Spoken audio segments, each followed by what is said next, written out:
தொலைக்காட்சி நேயர்கள் நெருப்பு பிடித்து எரிய தொடங்கும் நொடி உங்கள் அண்ணனாக, உங்கள் தம்பியாக, உங்கள் வீட்டு பிள்ளையாக, உங்கள் விஜய் என்ற உங்களுக்கு நம்ம தலைவரை நம்ம வரவேற்க வேண்டாமா?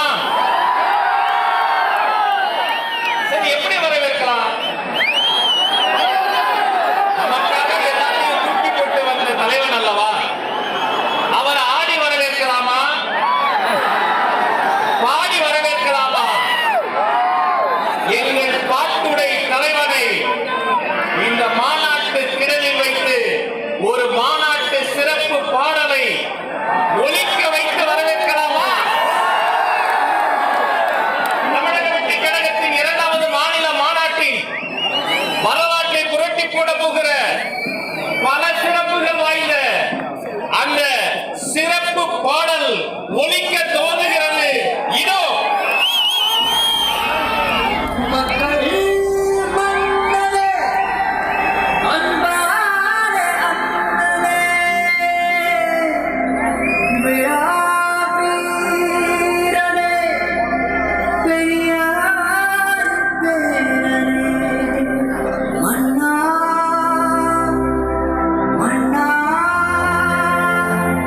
எங்கள் ஊரே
கண்ண வரனா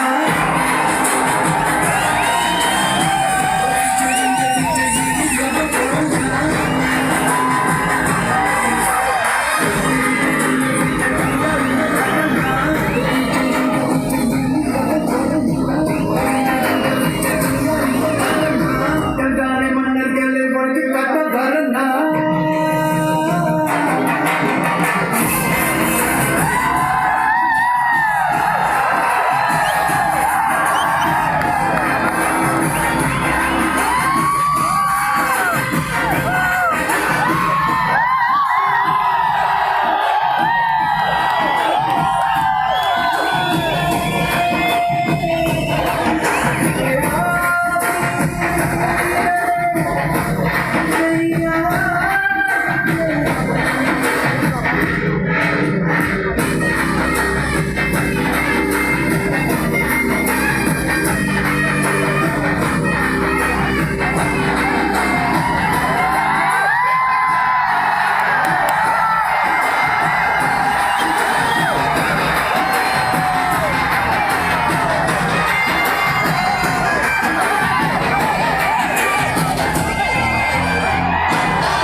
ஒரு முறை சிங்கம் கவிச்சுச்சுன்னா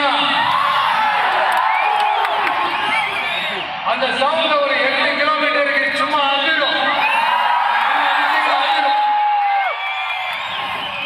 அப்படிப்பட்ட அந்த சிங்கம் வேட்டைக்கு மட்டும்தான் வெளியில வரும். வேட்டைக்கு வேட்டையில கூட உயிரோடு இருக்கிற மிருகங்களை தான் வேட்டையாடும். அதை பெரும்பாலும் அதை விட பெரிய சைஸ் உள்ள மிருகங்களை தான்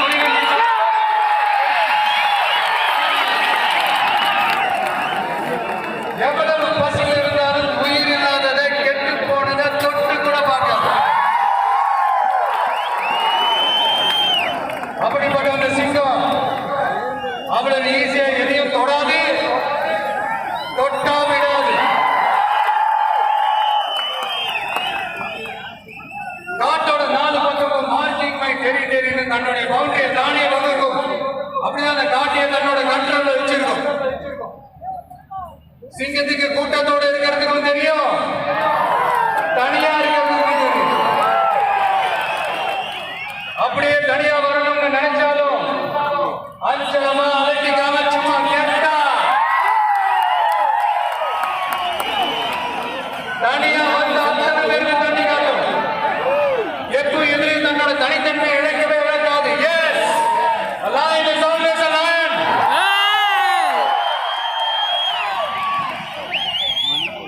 There are so many jackals and other animals in the forest, but there will be only one lion. And even if it is single, it will be the king of jungle. It is not only a description but also a clear declaration. சிங்கத்தை பத்தி பேசிட்டு நம்ம சிங்க குட்டிகளையும் சிங்க பெண்களையும் பத்தி நம்ம பேசாம இருக்க முடியுமா? அவங்களை எப்படி நான் மறப்பேன்? அவங்களே என்னுடைய உயிராச்சு, என் நெஞ்சில் குடியிருக்கும்.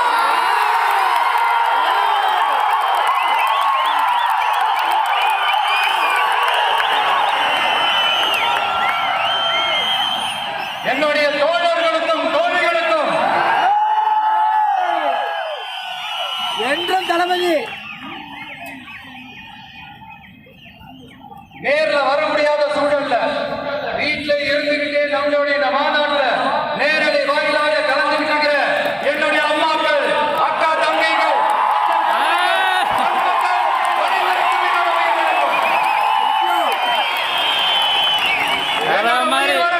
வேற மாதிரி என்னோட உயிரானக்கும்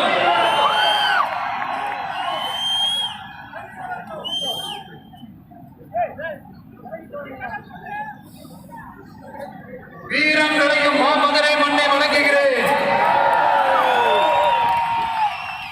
இந்த மதுரையினாலே உடனே ஞாபகத்துக்கு வருது, சீறி பாஞ்சி துள்ளி மதிக்கிற யாருக்கும் அடங்காத காளைகள் விளையாட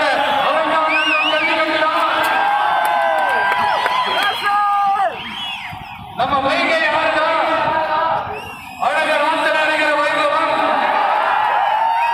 மதுரை மீனாட்சி அம்மன் இந்த மண்ணோட உண்மையான குணம், உணர்வு பூர்வமான மனிதது. அது மட்டும் இல்ல, மண்ணோட மக்களும் அப்படித்தான் உணர்வு பூர்வமான ஆளுகள்.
இதோ நம்மளுடைய இரண்டாவது மாநில மாநாடு வாழ்க்கை சூடும் வரலாறு திரும்புகிறது.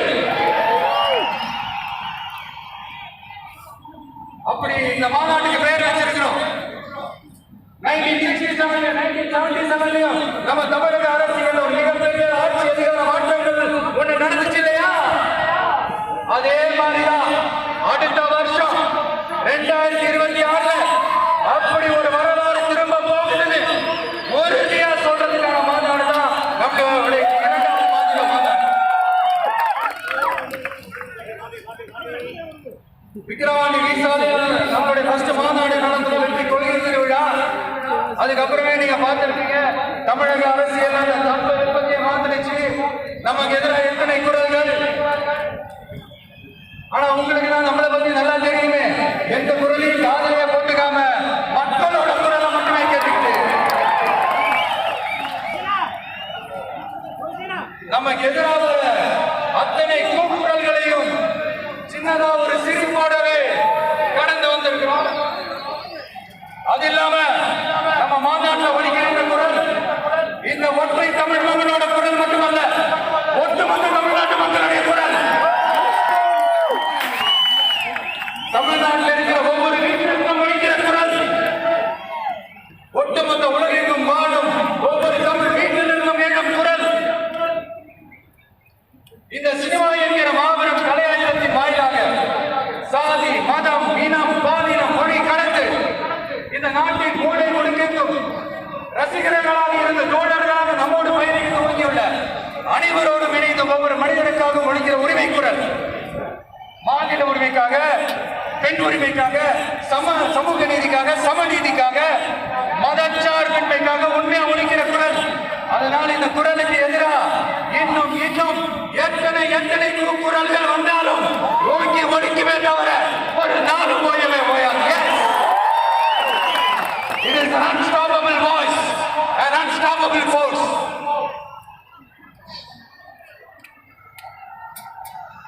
நம்ம அரசியலுக்கு வர்றதுக்கு முன்னாடி ஆனா இவர் தான் வரமாட்டாரியா, அவரே வரல, இவரே வரல, இவருக்கு வரப்போறாரு அப்படின்னு நிறைய ஜோசியம் சொன்னாங்க. அப்புறம் நம்ம கட்சியினுடைய பேர் அறிவிச்சதுக்கு அப்புறம் பேரெல்லாம் அறிவிச்சிருக்கிறாரு, மக்கள் கிட்ட பேர் வாங்கணும்ல, அதெல்லாம் முடியாதுன்னாங்க. அப்புறம் ரொம்ப முக்கியமா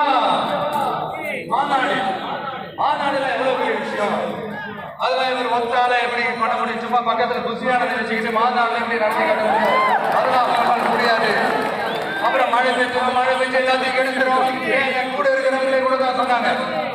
அதுக்கப்புறம் என்ன நடந்துச்சுன்னு உங்க எல்லாருக்குமே தெரியும். இப்ப புதுசா ஒண்ணு சொல்ல ஆரம்பிச்சிருக்கிறாங்க. அது என்னன்னா ஆட்சியை முடிக்கிறது தான் அவ்வளவு ஈஸி இல்லை இல்லையா? இப்ப அதெல்லாம் விட்டாங்க. இப்ப இங்க வந்துட்டாங்க. இவர் நேரா ஷூட்டிங்ல இருந்து வருவாரா, வந்து ஆட்சியை முடிப்பாரா? அது எப்படி இவரால முடியாது? அவராலே முடியாது.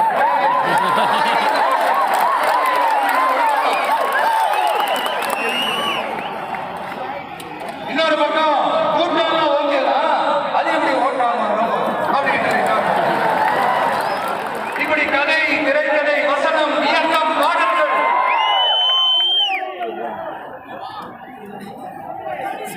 அதனால இந்த அரசியல் ஆய்வாளர்களுக்கு நான் சொல்றதெல்லாம் ஒண்ணுதான் நல்லா கேட்டுக்கங்க. இந்த விஜய் ஏதோ இந்த பல லட்சம் கூட்டத்தில் மட்டுமே இருக்கிறாரு அப்படின்னு மட்டும் தப்பு கணக்கு போட்டாதீங்க. ஏன்னா நம்மளுடைய இந்த கூட்டம் வெறும் ஓட்டா மட்டும் இல்லைங்க. வரப்போற தேர்தலில் மக்கள் விரோத ஆட்சியாளர்களுக்கு நாம வைக்க போற வேட்டா, நம்மளை கோட்டைக்கு அனுப்ப போற ரூட்டா இருக்க போது சீக்கிரமாவே தெரிஞ்சுப்பீங்க. ஏன்னா கோடிக்கணக்கானவங்களோட ஹார்ட்லயும் வீட்லயும் ஏற்கனவே ஆல்ரெடி உயிரா உணர்வா உரமா இருக்கும். நம்மளுடைய கணக்கான வெறும் மக்களோட மட்டும்தான். நாம யாரு நம்மளுக்கு தெரியும், அவங்க யாரு நமக்கு தெரியும். நாமளும் நம்ம மக்களும் எப்படி இருக்கிறோம் எதிரிகளுக்கு நல்லாவே தெரியும். இருந்தாலும் இந்த விஜய் எதுக்குப்பா வந்திருக்கிறாரு, இவர் என்ன புதுசா என்ன திட்டலாம் சொல்றாரு அப்படின்னு நிறைய கேள்விகள் சொல்ற தெரிஞ்சுக்காங்க. பெண்கள் மற்றும் வயசானவங்களோட பாதுகாப்புல தான் நம்ம ப்ரையாரிட்டியே. அடுத்து இளைஞர்கள், உழவர்கள், உழைப்பாளர்கள், நெசவாளர்கள், மீனவர்கள், ஆதரவற்ற முதியோர்கள், மாற்றுத்திறனாளிகள், மூன்றாம் பாலினத்தவர்கள், இன்னும் யாருக்கெல்லாம் ஸ்பெஷல் அடிச்ச தேவையோ அவங்க எல்லாருக்குமான ஒரு கவர்மெண்ட் அமைக்கிறது தான் நம்ம இலக்கு. நான் ஏற்கனவே சொன்னதுதான் நான் திரும்பவும் சொல்றேன். நம்மளுடைய தமிழக வெற்றி கழகம் ஏதோ அரசியல் ஆதாயத்துக்காக தொடங்கப்பட்ட கட்சியெல்லாம் கிடையாதுங்க. கொள்கை கோட்பாடுகளோடு தந்தை பெரியார், பெருந்தலைவர் காமராஜர், அண்ணல் அம்பேத்கர், வீரமங்க வேலுநாச்சியார், மக்கள் சேவகர் அஞ்சலையம்மாள், நம்மளுடைய 5 கொள்கை தலைவர்களோட வழிகாட்டுதல்களோடு தொடங்கப்பட்ட கட்சி. நம்ம ஸ்டாண்ட்ல நாம எப்பவுமே ஸ்ட்ராங்காக இருக்கிறோம். அதுல எந்த மாற்றத்துக்கோ எந்த சமரசத்துக்கோ துளி கூட இடமில்லை. நம்மளுடைய ஒரே கொள்கை எதிரி பாஜக தான். நம்மளுடைய ஒரே அரசியல் எதிரி திமுக தான். நம்மளுடைய ஒரே கொள்கை எதிரி, நம்மளுடைய ஒரே அரசியல் எதிரி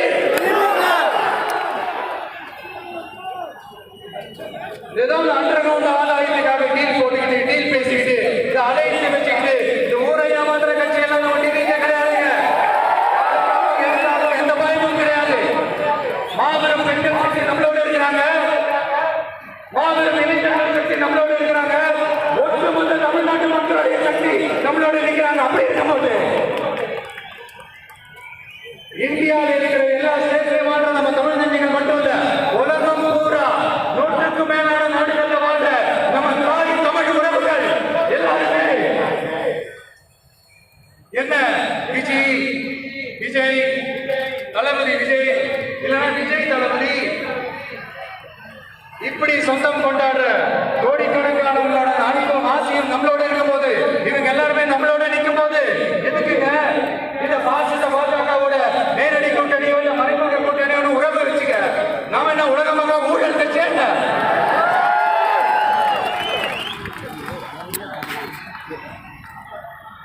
நம்மளை பத்தி சின்னதா ஒரு உண்மை ஒன்று சொல்லலாமா? என்னடா இவரே ஒரு வாயால இப்படி சொல்றாரு, யாரும் தவறா நினைச்சுக்க வேணாம்.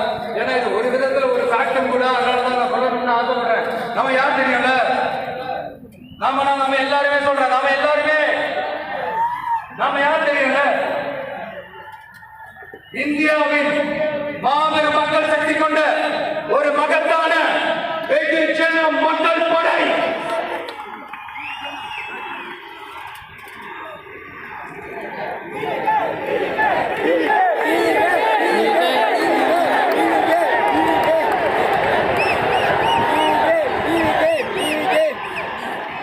அதனால நம்ம தலைமையில நாம் அமைக்க போற இந்த உண்மையான மக்களாட்சி